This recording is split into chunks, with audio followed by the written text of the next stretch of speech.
Doctor Sudha Sinha, మామూలుగా ఇదివరకు మనకి చాలా హెల్దీగా ఉండే India.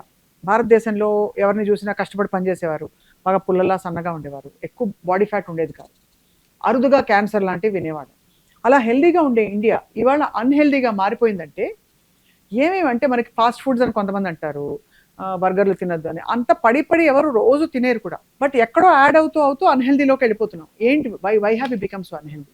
I think we got the worst of both Western and Eastern influences అనమాట. మన ఇండియాలో ఉన్న worst things 10 types of tobacco. వేరే ఏ దేశంలోనూ ఇన్ని రకాల టొబాకోలు లేవన్నమాట. సిగరెట్లు, బీడీలు, తంబాకులు, అన్ని జర్దాలు, పాన్లు.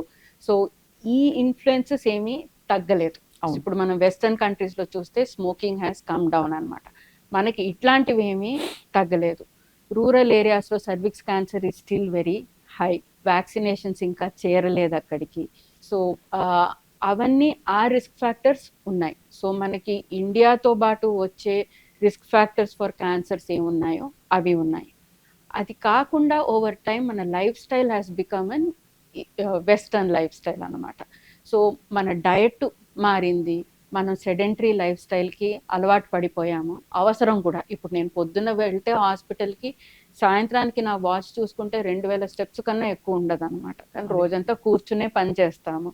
సో ఆ లైఫ్ స్టైల్ అన్నది మారింది, స్టైల్ ఎక్కువైంది. సినిమాల్లో కూడా చూపెడుతున్నారు వేర్ స్మోకింగ్ ఇస్ కూల్. కొన్ని సినిమాలోనైతే పేర్లు చెప్పను కానీ పొద్దు నుంచి సాయంత్రం వరకు తాగుతూనే ఉంటారనమాట, enjoying a particular wedding. So those things have come into our lifestyle.